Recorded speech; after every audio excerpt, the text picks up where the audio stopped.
welcome to Mindset Matters. This episode is going to be very sort of difficult because I'm going to be talking about a lot of abuse situations in my childhood, which is always a little bit difficult to talk about. But because I'm writing about it right now, I thought this would be the best time for me to talk about as much as I can remember and just talk about some of the effects of how that has changed parts of my life and made it very challenging. So, yes, it's like one of the times where I actually feel really nervous when I'm actually recording. So anyway, my biological father has always been like a mystery in my life. So I never really met him until I was about 7 years old. He lived in Australia, and during the time of that Tiananmen Square massacre, he was in Australia. So because of that, he got granted permanent residency. And if there's one thing that one thing in his life that he did well was that to bring us into Australia, because that changed my life, and that was the best thing that has ever happened to me. So that is, besides all the stuff he's done, that will be the one thing that I'm grateful for, no matter what, because I feel like if I didn't come to Australia, I'd be a completely different person. I would be scared shitless about everything, and my cat is right there. So anyway, I came to Australia at the age of 7 years old, almost 8. It was around like the end of 1995, so I was around 8 years old. So I came out, and the funny thing is, I remember the plane trip. I was just so upset that there was no window seat that I was like making such a big deal out of it. That was the most important thing, but I also remember not knowing what to expect when it comes to what he looked like. And when I saw him, I was like, oh, he doesn't look like that, because back then I always had this vision that he looked like an ancient Chinese government official. I don't know if you've ever seen those, but they're like wearing these hats that comes out with the long hat with the beard. That's how I always thought he looked like, because I never really had any pictures of him, so I don't know. So that's what I thought. But anyway, met him, didn't think he looked too weird. Everything was fine. And then within like days, I've experienced like a lot of arguments in the house. Like my parents were just like shouting at each other all the time, and I had no idea what was going on. It wasn't until much later I read through court documents that I realized that what they were actually fighting about, which was that he had this horrible sex desire that he wanted that my mum just wasn't comfortable with. So anyway, it wasn't long before my mum decided to leave him, and because she was afraid that if I came with her, I would be like roaming the streets homeless. She didn't want me to be in a homeless situation, so she thought she would just leave me with him for a little while she gets settled. But for some reason, he took that as like a thing to force her to sign this paper that says that now he has all the custody.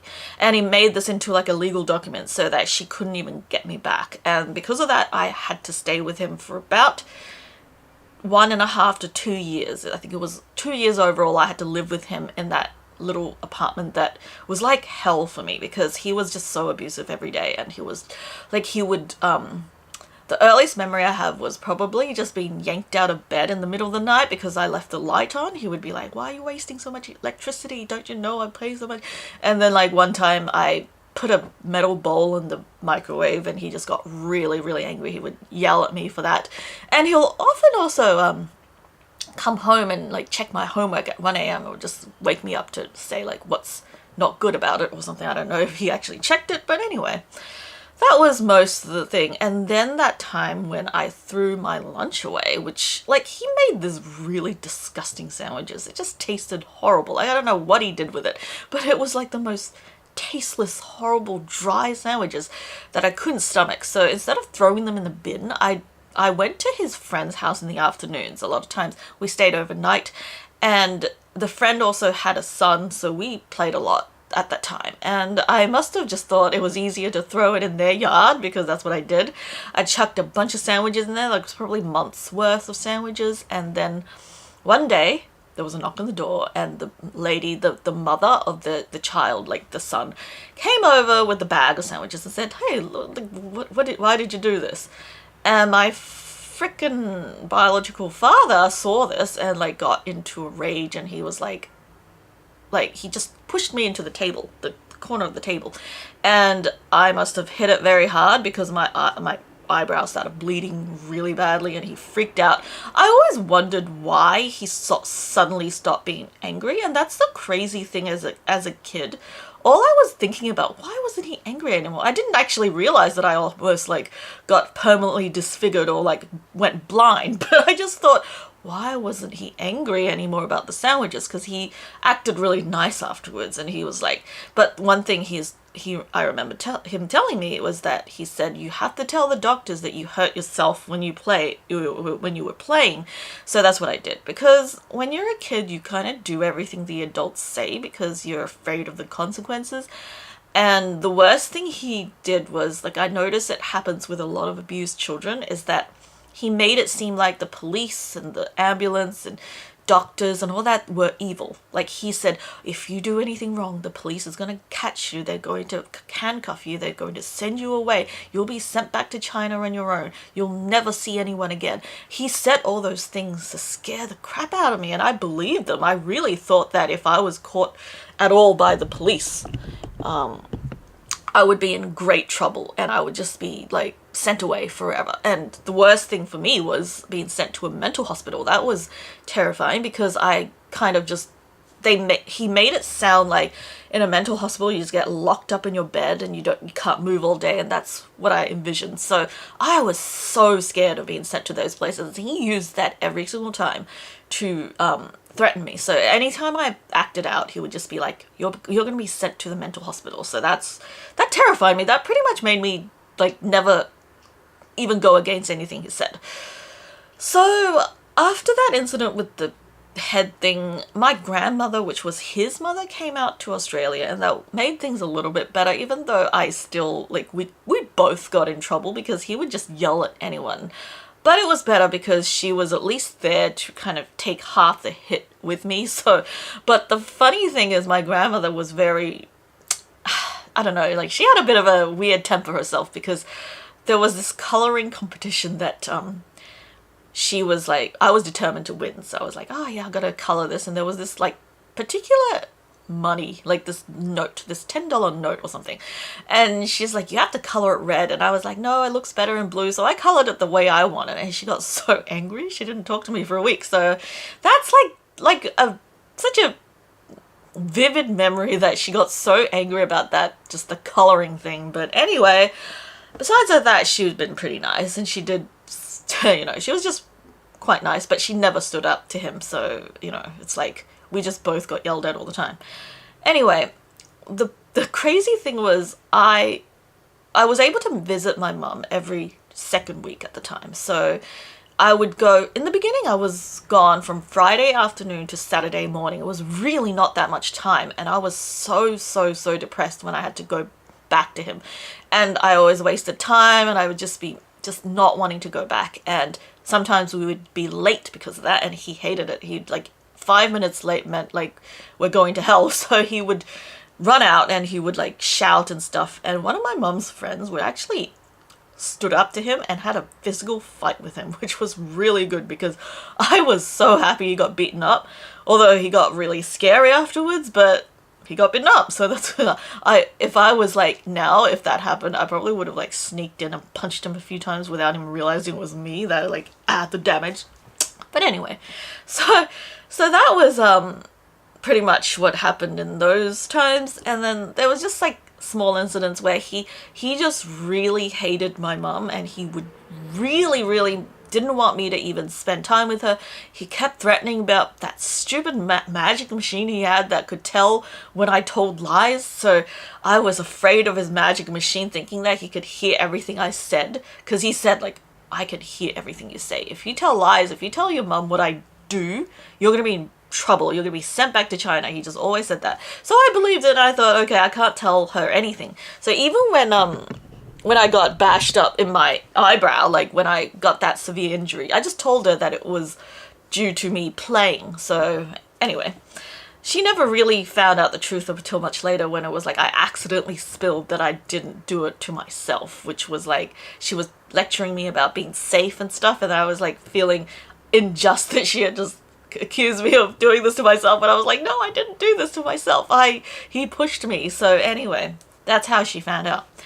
And during that time, it was really, really, how do I explain it? It's like, he was just very nasty. Like, any time when he had to spend any money, he would just refuse, and he refused to buy any real, like, food and stuff. And a lot of times I dug out like trash from the school bins to search for delicious treats like Dunkaroos. It was like one of my favorite things to eat because I just love Dunkaroos. But when I asked him to buy, he was like, no, that's too expensive. So, and there was also times where I finished using my glue, which is actually interesting because I forgot all about that, and I didn't realize this until I read the court document. It was what I told my mum that at the time she wrote down. So I would have forgotten all about this. But apparently I had finished using the glue, and he said, yeah, your glue has to last for a whole year. If you finish your glue, you're not getting any. So I tried to use his, and then he hid his own glue. So I was like, okay, I can't. So I would always ask my mum to buy me some glue, and then the paper was the same, like a white sheet of paper. He would just not allow me to use to draw because he was like, you're wasting paper. So it's like, to him, it's like any cent, like money, any, like even 1 cent was like difficult for him to like allow you to use. And one of the things that he really held on to was all the money he had spent on mum for wedding gifts and all that. He wanted all of that back. So he would be like, you know, if you don't pay me back for the $2,000, I'm gonna shoot you and stuff. So he would say things like that all the time. He just needed that money back, which is ridiculous if you think about it. Like, you give someone a gift and you shouldn't ever ask for presents that you give away back, but that's what he did. So anyway, one of the things that I remember him doing was, I read through this in court documents, and my mother also told me about this, was when he got angry, like he bashed her up really badly one day because she wouldn't put rubbish that fell on the floor into the bin outside when he asked her. And when he didn't do it himself, she questioned him. It's like, why didn't you do it if you asked me to do it?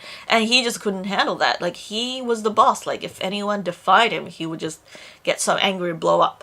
So by the afternoon or night, he was still mad. And all my mom said was, I don't like what you're doing. And then he lost it. He just started bashing her on the temple and kept bashing her, and the 2 roommates next door came over and tried to stop him, and they couldn't. Like, 2 grown men, they barely could stop him. So he was just kept on bashing my mom over and over on the head, and she couldn't even go to work for a whole day. That was how bad it was. And she kept saying like, oh my god, that was like the time I could have died, because like she was pregnant, 6-month pregnant at the time. So after that, she tried to file for divorce, and they separated, but he kind of just said, oh, I'm so sorry, I'll never do it again. And you know, they always do that. They pretend that they've changed and everything. And my mum believed him, and they got back together. And after I was born was when things really got bad, because he would just get up in the middle of the night and yell about how everyone was waking up without, like, he wouldn't look after me, like, when I was a baby, and he would just yell at my mum for waking him up. And he literally said, get out, when my mum said, you're the father, you should be looking after the baby, not making comments like this. He literally just said, you get out.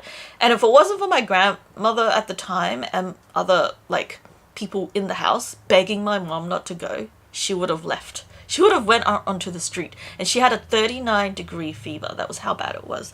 So he just absolutely has no concept of other people. Like his entire life, he is just selfish to the core. And that I will get onto later on, about how that particular thing affected me for many years. But basically, his abuse just kept going until when my mum set up this whole meeting with the family court to do this report, because the family court had to do a report deciding who I was going to live with. And he just made it so difficult. He was like, no, I want custody, and mum would have to go through the court to get custody of me. And as soon as they were going to set up a meeting to talk to me, he became really nice. He was like, oh, it's like he just acted nice, because he had this really great act of being nice when, like, he wants something or something like that. He will be really nice, but as soon as he's done with that, he's like back to treating you like crap. So he was just acting really nice. Oh yeah, and I forgot the incident where I didn't want to leave some kind of party or at a friend's place. I was really, really eager to play there, and he got really mad, so he dragged me by the hair. Like, I didn't even remember this until I read it in the document. I was like, really? You dragged me by the hair? I can't remember that. I just don't remember much about it except that I was screaming for help while I was in the car and being dragged.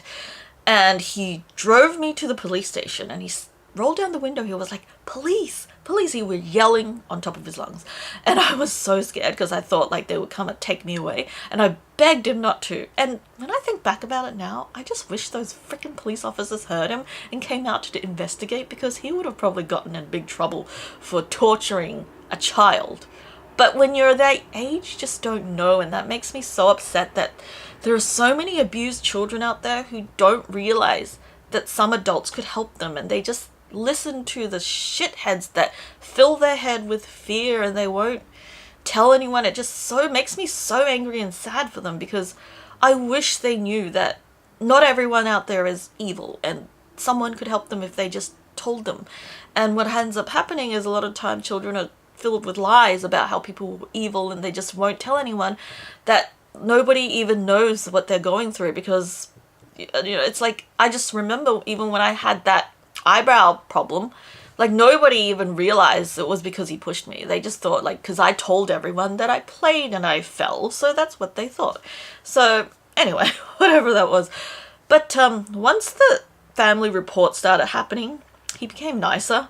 And then but he threatened me. He said, if you tell them that I was going to live, if I wanted to live with my mum, he would not let me take any of my toys or any of my blankets or whatever that I had, like VHS tapes that were important to me. And I was freaking out because those things were so important to me. Like, those were the only things I had when I lived there, so I did not want to lose them. And when, on the day that the social worker came to talk to me, the first thing I told her was, is he going to be listening? Because I'm terrified of him. I said that, and I was like, I am scared that he's not going to let me take my toys with me if I wanted to live with him. And because I was so scared, it actually helped me win, like, helped her write the document that helped Mum win the case, because she recognized that my fears were not normal for some kid at my age. I shouldn't be worried about what toys I would be losing for something like this. And they also recognized that he wouldn't allow me to say anything good about my mother because of his own hatred. And that's not something that's healthy for an adult to hold on to in anger and put their child in the middle of it. So that was great that social worker recognized that, and she wrote that in the report. And I believe that was the reason why the judge, in the end, said that I was to live with my mother. Because, like, imagine the fear that a child would have to go through. Like, imagine their level of anxiety to worry about not being able to take their toys if they wanted to live with the parent of their choice. So that was it. I was able to move out of the hellhole, thank God, after like 2 or so years. And I was a little bit sad to say goodbye to my grandmother, because she was still nice. Besides that drawing thing with the money coloring, she was nice most of the time. But one of the events that happened during that time I was living with him was when I, in the middle of the night, I threw up one night without realizing why. It could have been something I ate, it could have been a stomach bug, whatever it was. I got sick one night, and it became a really bad repressed memory, to the point where I never realized that this was the memory that haunted me. But later on, I started developing an intense fear to vomiting. So I was terrified of being sick. Anytime anyone was sick, I was just fearing for my life. It felt like my life was absolutely going to be over if someone was sick around me, or if I was going to be sick. Like, the idea of being sick scared me so much more than anything, to the point where I had severe anxiety attacks for years and years after getting out of that situation. Like, even when I went to high school, I had bad anxiety. Like, it was so bad, it came in the form of nausea, which was really bad, because nausea is like how you feel before you throw up, right? So to me, I was terrified because I always felt like I wanted to be sick, and at the same time I didn't know whether I was really sick or not, if it was just anxiety or if I was sick. So often I would end up fearing the fear itself, and that was just something that's very difficult that I went through for a number of years during that time. And I had trouble with a lot of my younger years and high school years where I couldn't eat very much because I just felt so nauseous all the time. Like, it's not where I didn't want to eat, that I did want to eat, but I just felt so sick I couldn't stomach food. And a lot of times it was like just hearing my mother say like, dinner's ready, would send me into this big panic, and my stomach would immediately start filling with nausea and I just couldn't eat. And it was difficult for me to eat a freaking slice of watermelon. I remember that. Slice of watermelon would take me so long to push down because I just felt sick. Like, that's how bad it was. And I think I was very dangerously skinny at the time too. Like, I still remember when I couldn't eat, I would be walking on the road and I just feel really, really dizzy and just like I was gonna pass out all the time. So I don't know if that had to do with my eating or whatever, but I just felt really weak at the time and I barely ate anything. So the problem, a lot of my problems came after I moved out because I had lived with him for so long. I started to develop this anger and bad attitude. So you can imagine a lot of times when children are living with an abusive person, they kind of just become that way without knowing. And that's what happened to me. I would start being really rude to mom. Like, I would just start yelling at her. Like, she would say something like, oh, dinner's ready. And I would just be like, why are you bothering me? Just shut up or something. I could just be really, really rude to her. And she hated that. Like, she would be so upset when that happened. And of course, that's like she should be because, you know, she was asking me to have dinner and I just started losing my temper to her. So, of course, she's going to be very mad. I remember she'd say something like, oh, you're being like him right now. Like, you're being so selfish like him. Like, just, but the thing is, the problem with all of this was that because I hated him with all my guts and I hated the fact that he was selfish, but even though I couldn't control my temper at the time, being compared to him in a way kind of made me feel like I was this absolute horrible person. And I know my mum didn't mean anything by it because she just really didn't want me to become like him. So she said that out of love. She said that because she did not want me to become like him at all. She was afraid. But for some reason, my mind will just take that as the worst insult and I would become inflicting this self-hate towards me. I would just hate myself. I would just hate the way I looked. And every time I looked in the mirror, I remember feeling this sense of disgust. It would be like, oh, I had his nose, or I had like parts of my face looked a bit like him.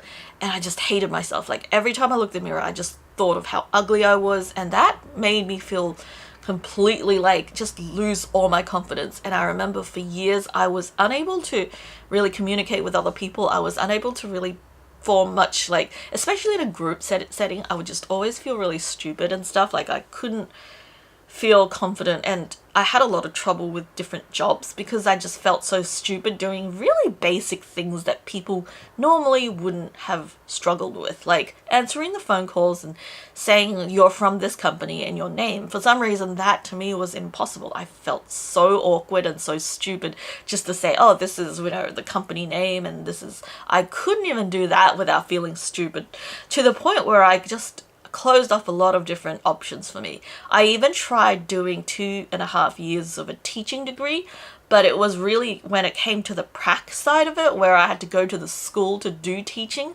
that I couldn't do it because it revolved, like, you had to do plan lessons, then you have to go into the front of the class to teach. But the thing that made me feel absolutely like horrible was that there was the experienced teacher at the back watching what you're doing and giving you feedback. And for some reason, my mind is always like, if someone else is really good, that means I suck. Like, I had the scarcity mentality for as long as I remember. It could even go back to when I you know, like, because he would always say things like, oh, if this is nobody will like you or anything. So I, growing up, always had that horrible scarcity mentality where if anyone was good at anything, that means I sucked and I shouldn't bother trying. So that's probably why I didn't do a lot of things I wanted to. Like, I never wrote my own story until maybe recently. I just felt so intimidated by other people, because there were so many good writers out there. It's like, what would make someone read something I write? That's always been my way of thinking. And then also with other things as well, I would feel the same way. Like anything, like I used to have piano lessons with an opera singer. One of my mom's friends was a really talented opera singer, and she used to make me sing. Like in the early days when we had the piano exams, they would have us sing notes because that's just we were tested. And she would try to get me to sing, and I refused. I refused for weeks because I couldn't handle the fact that she was this brilliant opera singer and I was this shitty singer, and I couldn't handle like feeling so inferior in front of her that I'd rather just not sing at all. And she just got so irritated because to her, I was just being stubborn and difficult. Like she didn't understand why I couldn't sing, but I just found it so hard because the idea that I had to try to sing in front of someone that was so good made me feel absolutely stupid, and it came down to my negative self-esteem and my scarcity mentality. So I just was never able to do things that I felt like other people were better at it. And that's probably why I never recorded my first video for many, many years, because I just felt like there was so many talented vloggers or like people who made videos that I feel like I couldn't compare, so I just didn't bother. Until one day I realized that I had something to share that is pretty unique to me, so maybe I can help someone. That's what kind of ultimately led me into making my first video. And if it wasn't for that, I probably would still be too scared. And it really is something that you have to do and to get over your fear, because when you don't do it, your mind will always tell you that this situation is scary. And until you actually do it and do it and do it and repeat it, that's when you'll start losing that fear. And I had to really work on that for years for me to feel comfortable in front of the camera. And that is just one of the problems. I think the biggest problem I had when I was growing up was just I had this huge, horrible level of self-hatred because how much I hated him, and because I was kind of associated with him. I was like part of him, like, you know, like I had DNA that was half him, and I just felt so disgusted. Like I always felt tainted, like, oh, why am I just so like I just felt so horrible about myself. And then what changed that one day was I think I just started filming myself out of like curiosity or whatever, and then I started watching my own videos over and over because I had to edit, so I had to really watch my own videos. And then I realized a lot of times when I'm like laughing or giggling in my videos, I don't really look like him. And then I started feeling like, oh my god, I don't look as bad as I thought half the time. Like, you know, there are still moments where I'm in certain angles and I'm talking in a certain way, or I have certain facial expression that makes me feel like, ooh, that looks like him.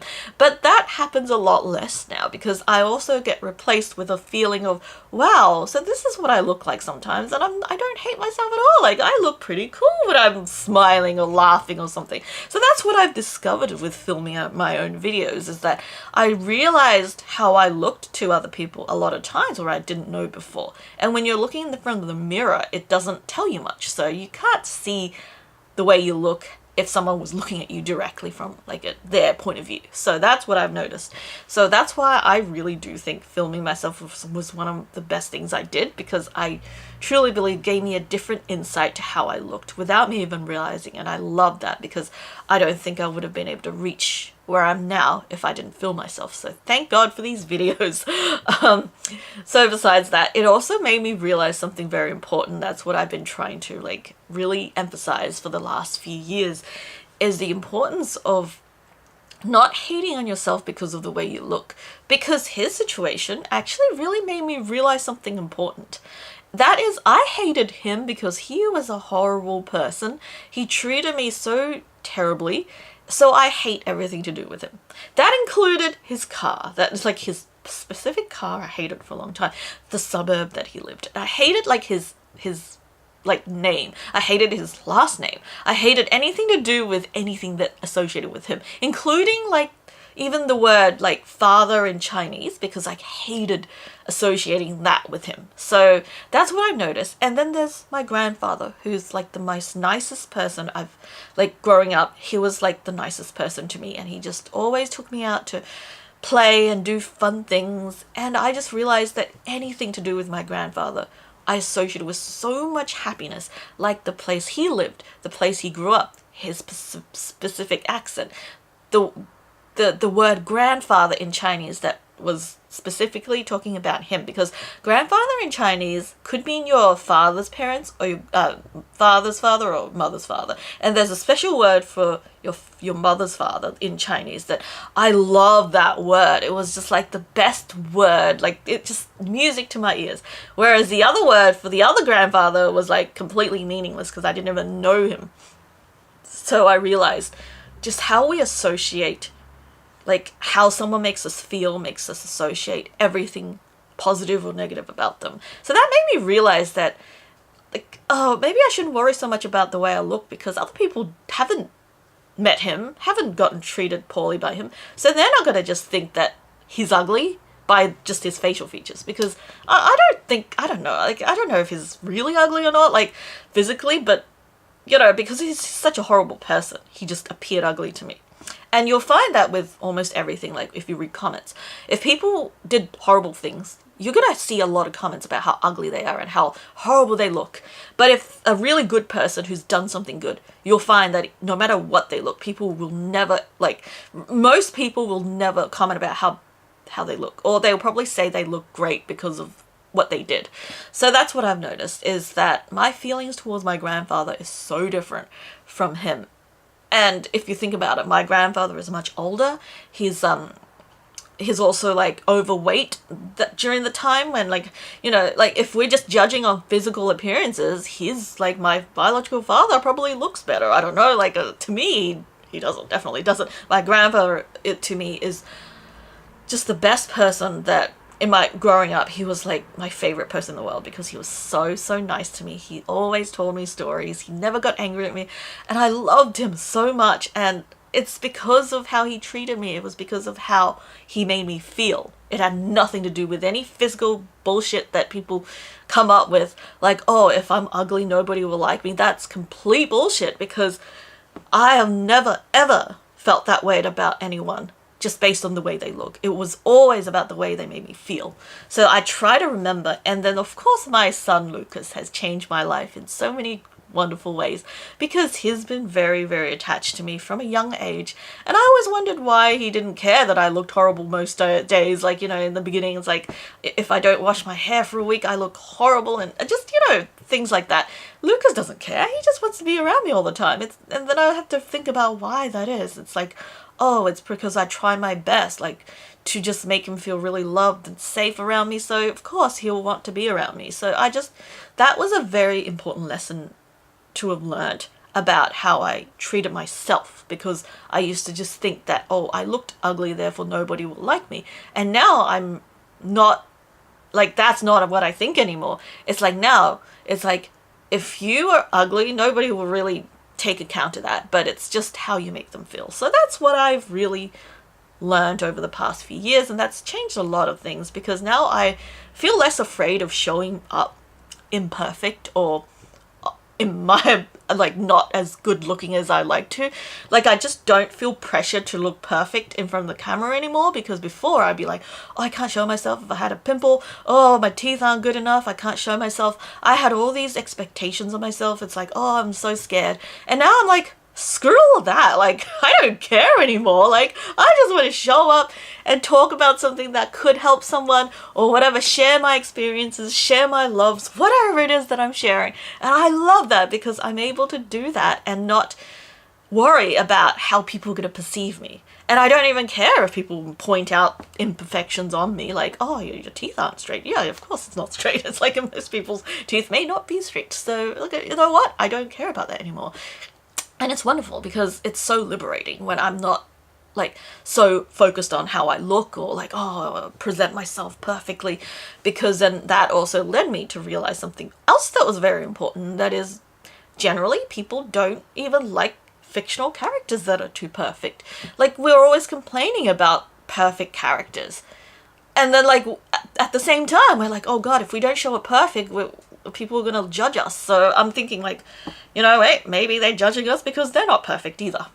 You know, if they want to judge because they may want to feel better about themselves. So that's how I look at things now. And that's why I I feel so free from that, like that fear that held me back for so many years before, the fear that just made me feel like I couldn't do things because I wasn't good enough, or I didn't have a nice enough place, or like I didn't look good enough. That was all just all in my head.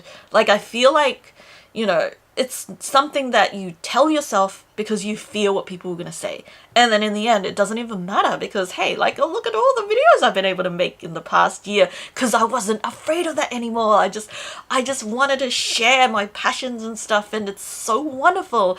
And I'm thinking about like, oh, I've been able to make so many videos and not like just freak out after I speak for 2 minutes because, oh God, what if people hate it? Like instead I'm like just seeing as my content as something that could help just one person, that could just speak to one person, makes one person laugh or whatever, and that's good enough for me. I don't even overthink it anymore, and that's one of the greatest things I've ever done, and it's so liberating because I too was once in a situation where I was so overthinking on everything I posted, everything I did. Like I was going out and I feared what people thought of me. I feared when I had pimples, oh God, people are just gonna think I look ugly.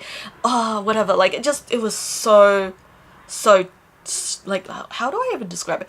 Just tiring to go out feeling so afraid all the time. And now I have to like continuously remind myself of my new ways of thinking, but it's much better than before. I do find that with a new way of thinking, it's not just automatic in your head. You do have to repeat it to yourself a lot of times, and that's what I try to do. I also make a lot of videos about the same thing because it's always like almost in a way reminding myself as well, because you know there's always going to be times where you'll slip back to your old way of thinking and think, oh, this and that, and then you just have to remember this is not the correct way of thinking, and that's what I have to do. And I find it's so helpful for me, at least, to consume a lot of very positive content of people who are just speaking so passionately and positively. It just really helps me, and I hope that it will help other people too, because I know when I hear someone that's really confident and just like say, hey, like let's not care about what people think, it really just makes a difference to me. So that's what I'm going to do my best to try to help everyone feel, is that just screw what people think, just do what you really want to do, because it makes you feel fulfilled. Like don't put your self-worth onto other people because they have no say in it. Your self-worth is yours. It's yours to keep to yourself. Don't let someone else's answer or whatever make you feel like you're not worthy, because that doesn't even matter. You know, that's their thoughts, not yours. And that's so important, because I just want us to all develop our own sense of self that comes from within us and is not swayed by other people trying to be negative or something. We have to really think that we're worthy. And how do we do that? I guess we just have to sometimes look at ourselves from another point of view, or like just think of yourself as someone that's very important to you, and just imagine yourself in someone else's situation. Maybe that will clear your mind a bit. That's really helpful for me. So yeah, I find it very helpful. So I find it very helpful when I'm imagining myself as Lucas, because Lucas is so important to me. I just have to think, if I was Lucas and I felt this way about him, would that sound right? That's all I have to do to realize how toxic my own thoughts are. Because sometimes you'll just come up with this shit that you say to yourself. It's like you'll come up with shit that like you would never ever say to your own child, but you will to yourself, because for some reason we're just meaner to ourselves. It's like, it's kind of really tragic. So I just want to remind you that you have to like think about, like, if you're just singling yourself out because you see yourself as not worthy, you have to really start stepping out of your body to kind of talk to yourself in a different way. I do believe in that, because a lot of times I'll just think, if I was someone else and I said that, I'm going to sound so mean. Like if I said to someone else, oh, you're not good enough, you're too ugly, nobody will like you, that will sound so horrible. But for some reason we'll tell ourselves that all the time. So, you know, that's why I really encourage everyone to start talking to yourself in the way you would others, because yeah, you'll soon find that you're not very fair to yourself. So anyway, that's just my way of dealing with it. So looking back, when I think about the abuse that happened in my childhood, I think of like I think about what's the worst abuse, and then it has to be the mental, because honestly I got spanked all the time when I was a kid. Like I really did get spanked a lot, and for like just misbehaving, and like even the physical stuff just doesn't even come close to the horror I felt in my mind over different things.